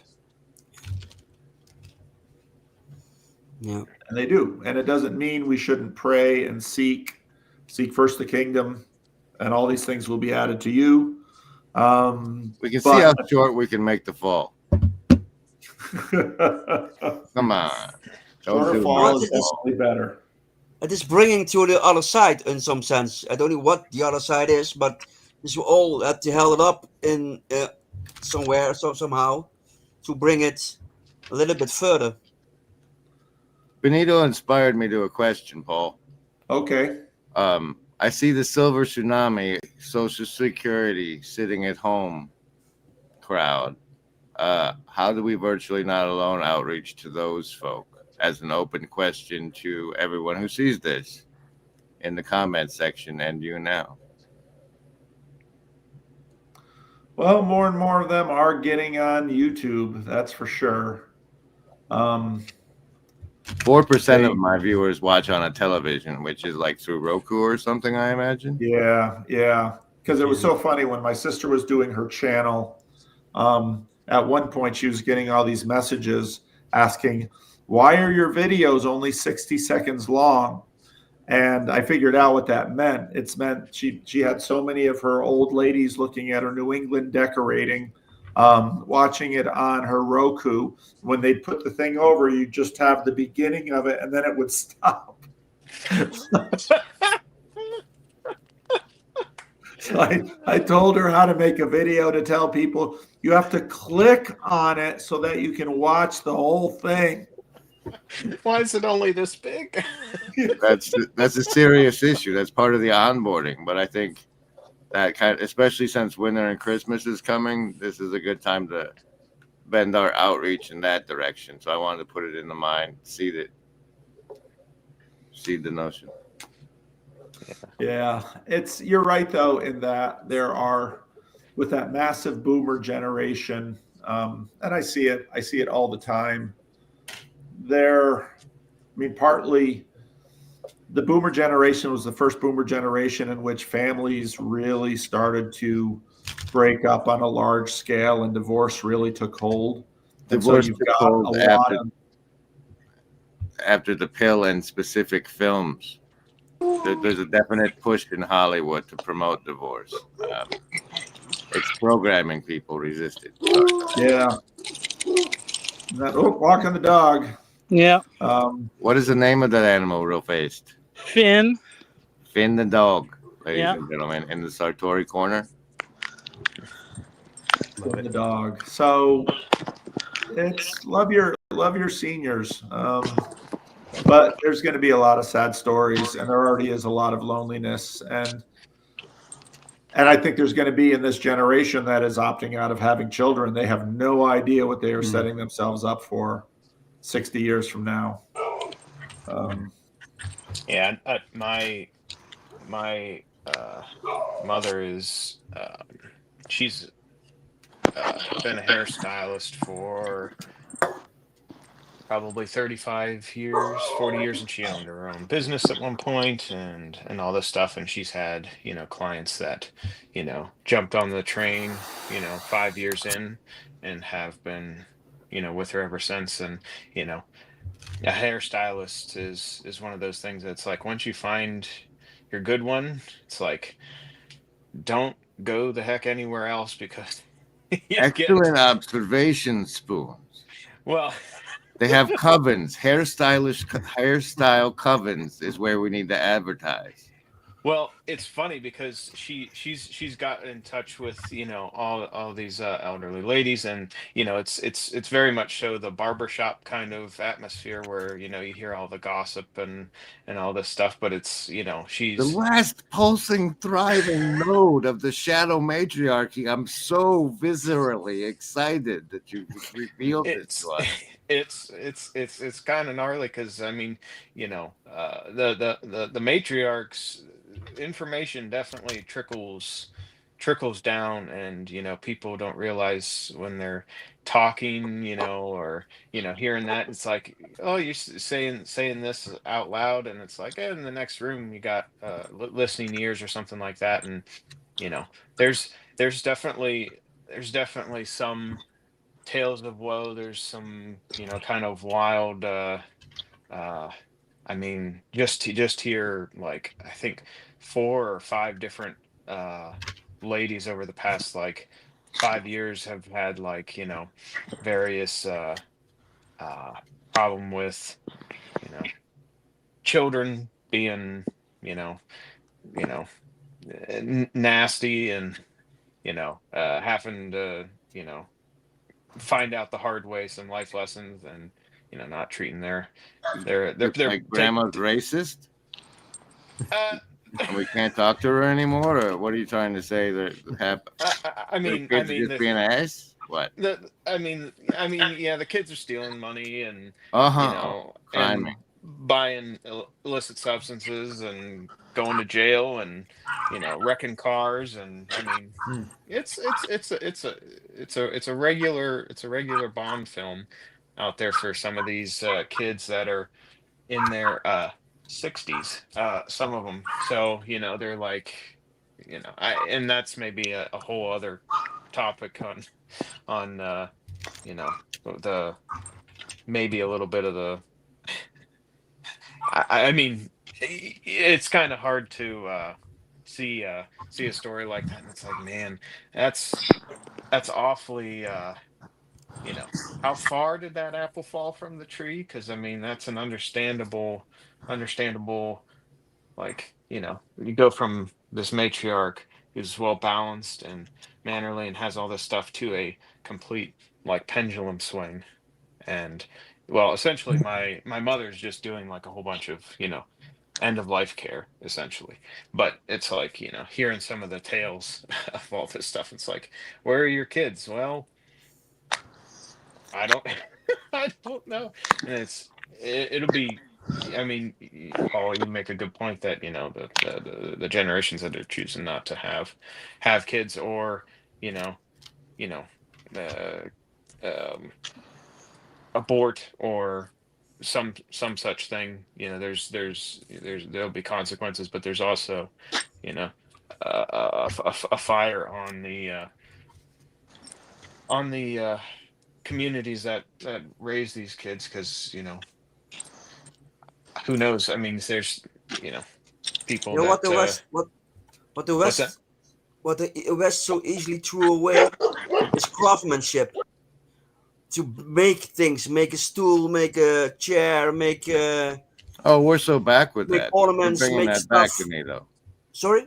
We're bringing that back, Benito. Don't you I worry hope. about it. I hope We that got it will that. come back, because that's a connection to generation. How you learn your kids and your grandkids to build, to make something, Good. make That's the something only beautiful, job's going to be paint. left, man. Sorry. That's the only job's going to be left is That's the handcrafted. name. Yeah, yeah. Yeah. And hopefully come back. But I see here in Holland, I don't know how it is in America, but it is you need fine motor skills for it.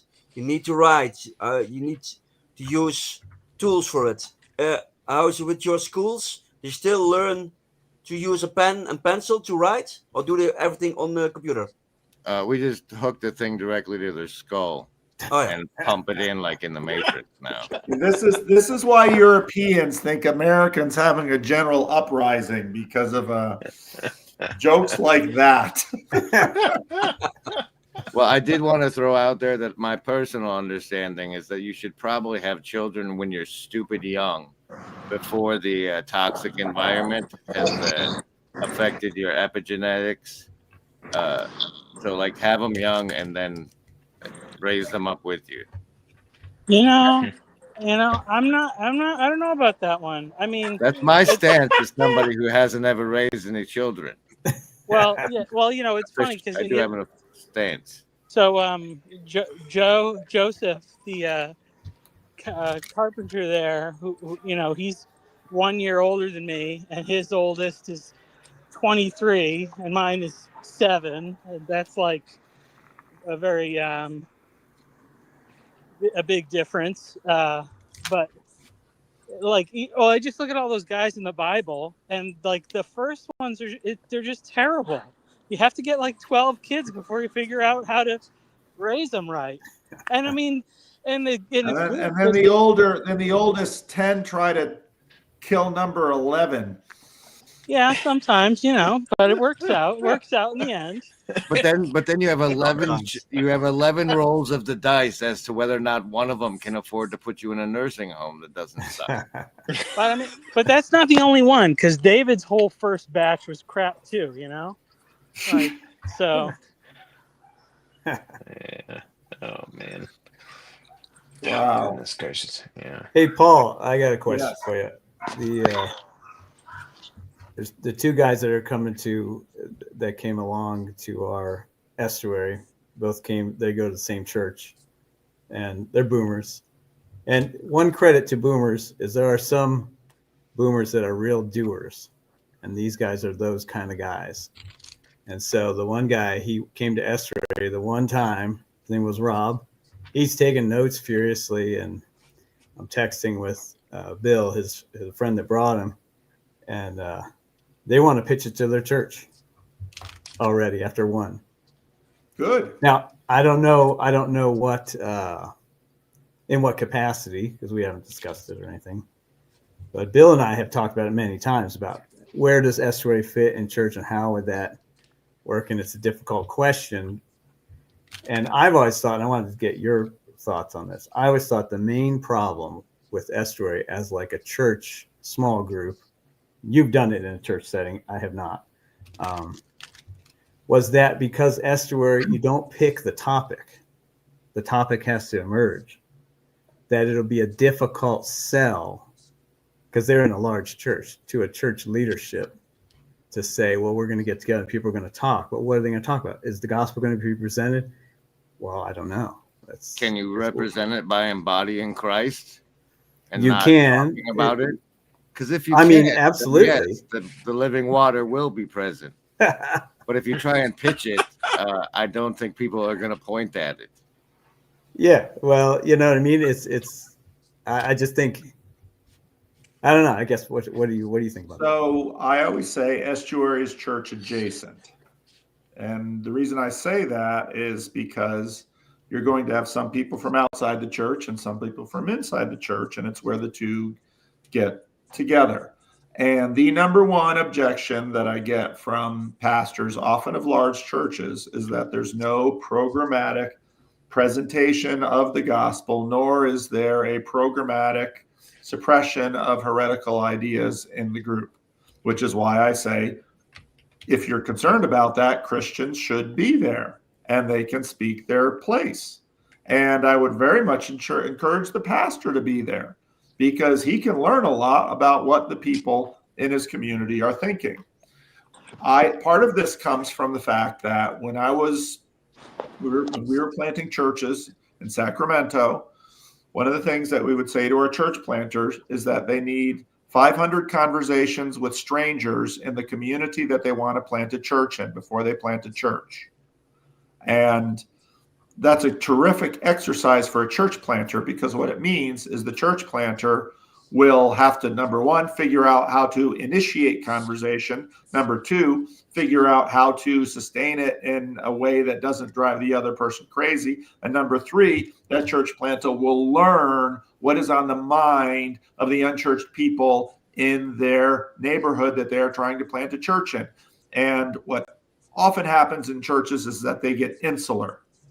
And so it's always needed in the church for the pastors to hear from people outside the church in a way that they're not filtering.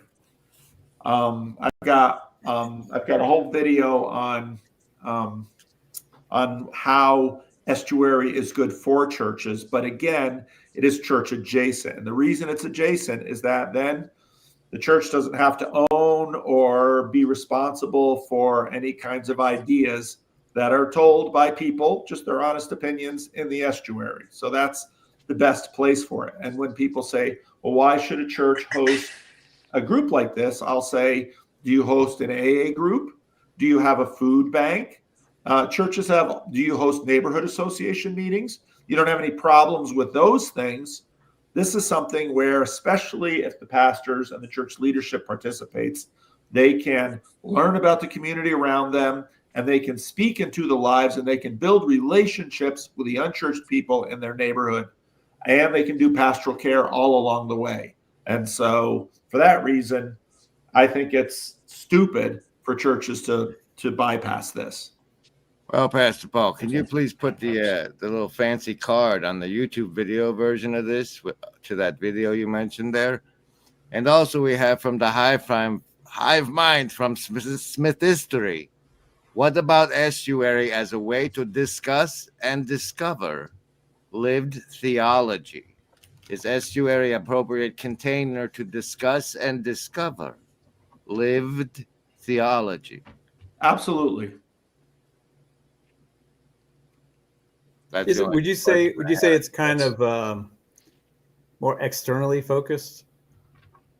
If you have it as a church like program, I think when things get too programmatic, doesn't that contribute to the insular nature of the church? Correct, which is why it's really good practice for church people to host conversations that they don't control. Right. Because they can learn.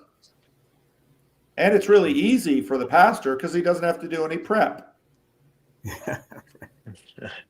And it should be fascinating to the pastor what people who aren't in his church but are nearby are bringing to the table and want to talk about. Yes. What do you think, Saint Sartori? So I was thinking maybe it would be good to explore the difference between, this is something we talked a little bit about it at lunch there, but like the difference between programs and protocols. Because I think that so part of the problem even with me kind of pitching the idea that I've had is that it's not really even a program. It's more of, I've tried to build a protocol for people to build their own program that would be good for their own situation. Because I think that's a big part of what makes things work. But like programs, whatever problems we tend to associate with that word, it does seem like protocols are really needed for just the general loss of organic connection that we have. Ingression protocols? Yeah. I'm going to head out. Thanks, Pastor Paul, for letting me be here. All right, Grizz. See you, Grizz. Yeah. Take care. I should close the stream soon too. I don't know. Free Brilliant said he might jump on, but I can't hold it out open forever for him. So Yeah. he said he might jump on.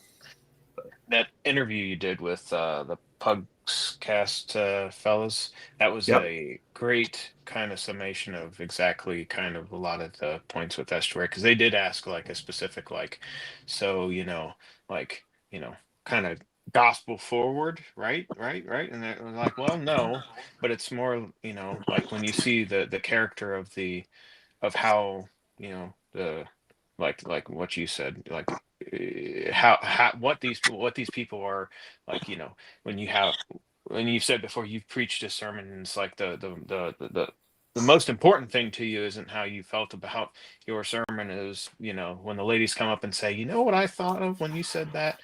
It's just like, oh, that was a piece of the signal that got through and got received, and that's more important than all the rest of the signal that was broadcast, because it actually went home, and it gives you an opportunity to actually get that it casts your net a whole lot wider, where especially for like a low barrier of entry, to like not have to formalize it. It's just like it's not another thing on your plate, for a pitch to the church faculty or pastor or whoever. So yeah. So No, I agree. And I'm hoping more and more churches pick up on it, because I have very much seen the value of it. And I believe it is a very worthwhile thing to do. I think it is one of the most worthwhile things I spend my time on during the week as a pastor, because we can talk about, we will, I run a Bible study every week too. And, that's good. It's enjoyable, but I have a better understanding of what the people in the estuary meeting are thinking about doing during the week than I have of the people in my Bible study, because the Bible study, it's programmatic. In the estuary, anything can come up, and it just helps me know what's really going on. mm-hmm. Yeah, it seems interesting, because I can remember in my past being a part of little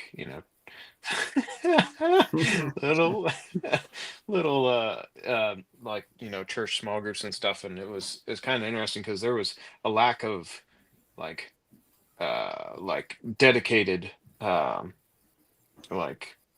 direction or formal rules and stuff, because it was just like, we're here to talk about whatever the sermon was or whatever, but it was always like, the like you said way earlier in the stream, you're like, well, the loudest voice, the most boisterous individual who's real earnest about something is always going to kind of rule the roost, whether it's his home or not, his venue, whatever he's doing. And the estuary is like, in a world where like you have to like close this and open up these and like listen, otherwise you look like an idiot, because you're like, oh, point to what? I'm used to pointing at myself, and that's I go through life pointing at myself, trying to get people to notice me, and it's ironic that all it takes is just like a little bit of like, it's a program that emphasizes like kind of like getting people to like say, oh yeah, you guys could probably actually talk about something, but actually kind of doing the kind of like it's generating like a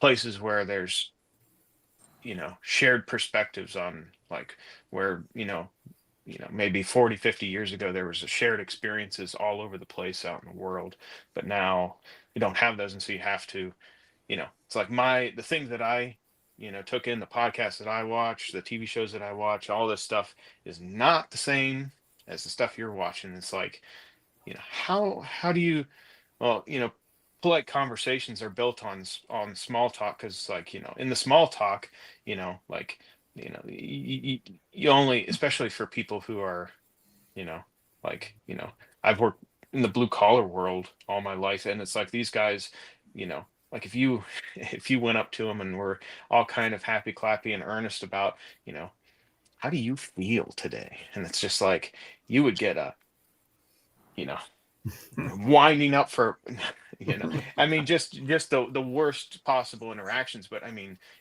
10 minutes into, a shared piece of work, where you're both working with your hands, I had plenty of opportunities to do that. And these guys would just tell you everything, everything and anything and everything. And it's like, it's like, how is it this, like this hard to, to do that? Cause I mean, it's the one, I think at some point you had it on your X feed where it was like the door to love, and then the door to be loved and stuff like that, or the door to be listened to and the door to listen.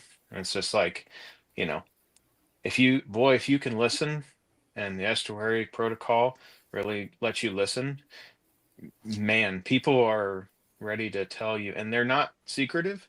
They'll tell you exactly what's on their mind, and they'll do it pretty eloquently, and they'll do it, and it'll blow your mind. I mean, it only takes a couple experiences, with an estuary group to be like an uncommon interlocutor, to be like, just like he had that, in his head, and it's like he could have, passed right on by, never seen this little corner, and I would have missed this interaction here or whatever. And it's like, these things, the people in all these houses around me are probably just the same. So yeah, it's awesome. I love estuary. So. Yeah, you're so right. You're so right. I think the weird thing about it, or maybe not weird at all, is like you said, if you shut your mouth and open your ears and listen and gain all those perspectives, that's actually how you benefit the most. It's like John Vervaeke's always talking about, how do you not BS yourself? Well, that's how. Mm-hmm. That's how. Yeah. Yeah. And it's better to give a gift than to receive one. And it just so happens that if you, have the gift of being able to endure and listen to people, you have an unlimited amount of gifts that people want, and it's, there's been times I can remember where people were like, actually like they didn't intend on telling me a whole bunch of stuff that they told me, and it, job, life, whatever event. I was just like, it's just nice to see you. nice to actually shake your hand and meet you for the first time. And I mean, like, dudes standing. I remember on a golf course. I was playing golf. I mean, they're everywhere. So I mean, yeah. Yep. I went fishing with my 4 brothers this weekend. So Oh, fishing. wow. Excellent. That's why I missed Southeastuary, but I went and did that, and it was just in the whole experience, stuff comes up, and it's cool to reconnect with people on a deeper level. And it just happens, you need a little bit of, what would you say, like volume to get to the good stuff.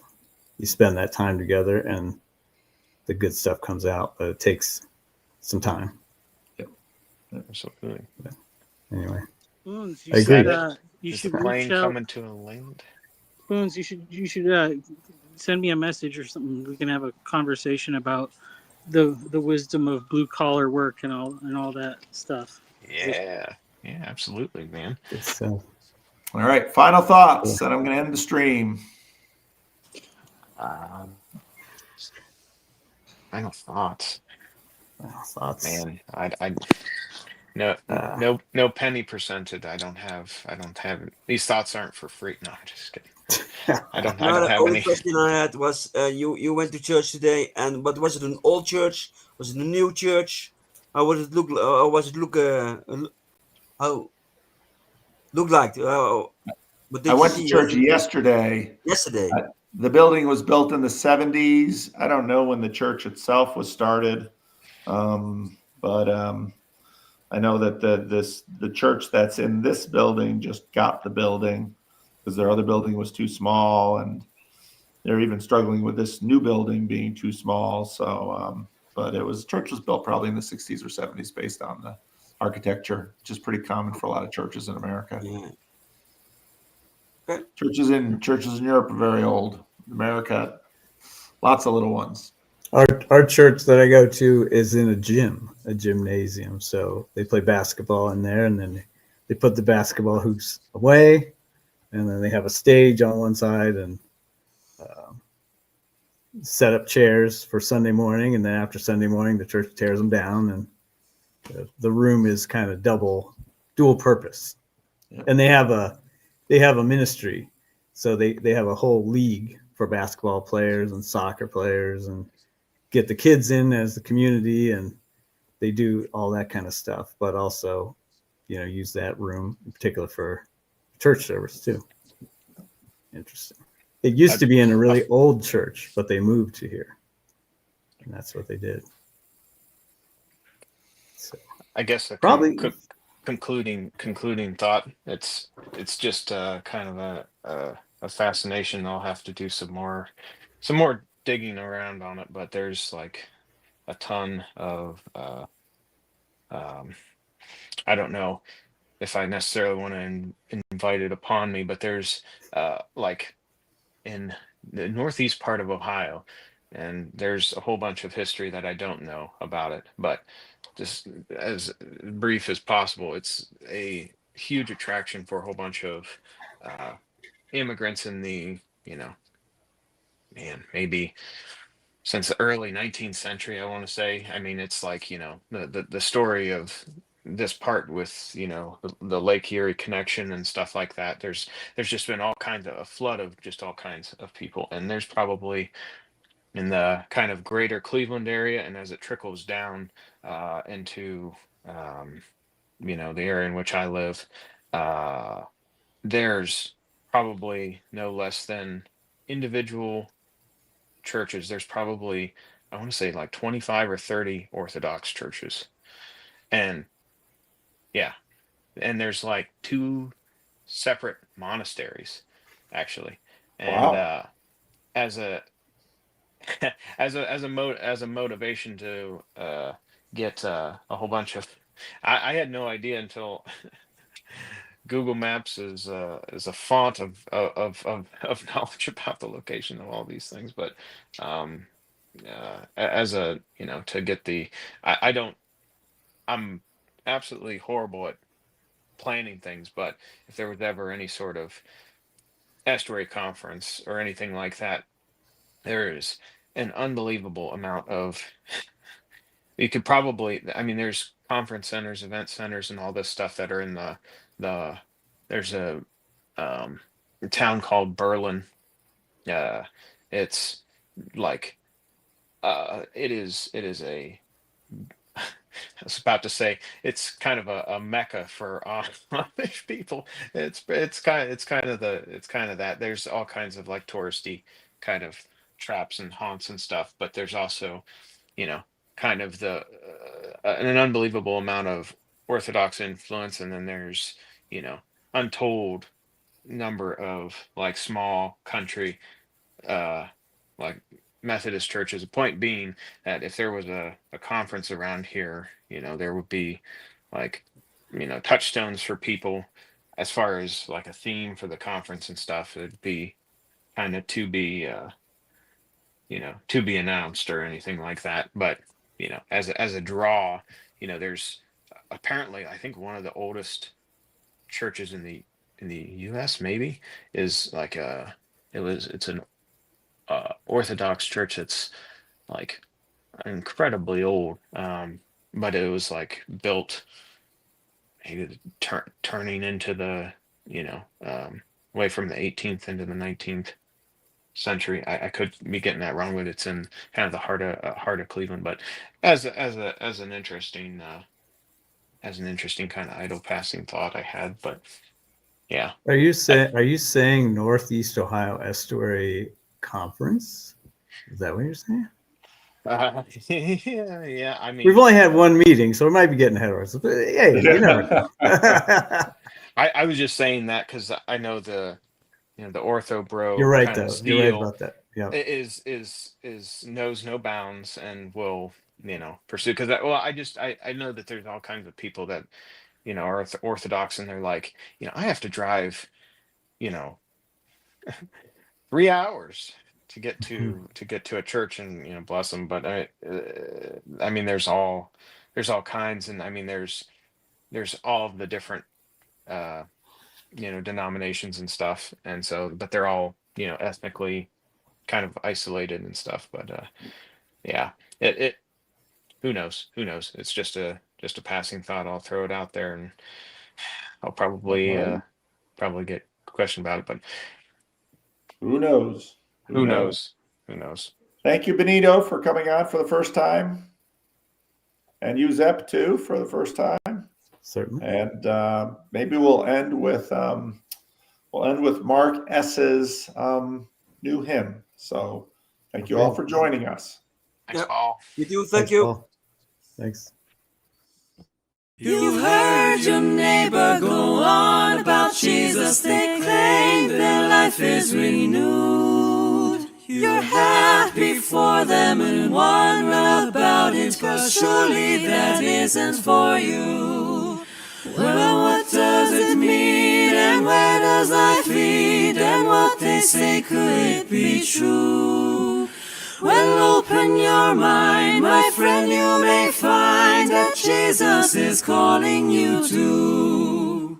We hear explanations, we try to be patient, opinions the world doesn't lack. They say he's the way, have faith and be safe. It's almost as simple as that. You look for a sign, well, this is the time. The answers have come into view. He wipe all your tears and cancel your fears. Well, Jesus is calling you to a strong hesitation for great invitation, a feeling we've all felt ourselves. And now we are gathered at life-giving water. It overflows out of the well. Well, he is the man and he has a plan. You're wondering what you should do. I tell you, arise, repent, be baptized, for Jesus is calling you to. Though life won't be perfect, few things will be certain. We follow with all of our hearts. We walk in the light, we can see with our eyes. We understand only in part. We pick up our cross, we don't count our loss. What else is there left to do? The way it is right, his burden is light. Yes, Jesus is calling you to. We all know there's something that's wrong with existence. The nations are warring with blame. But what if I told you a good guy, he loves you, but sin, it has kept us away. There's got to be more, and you can be sure eternity time flies into. But as your days in, you'll still have a friend when Jesus is calling you to. And when your days in, you'll still have a friend when Jesus is calling you to.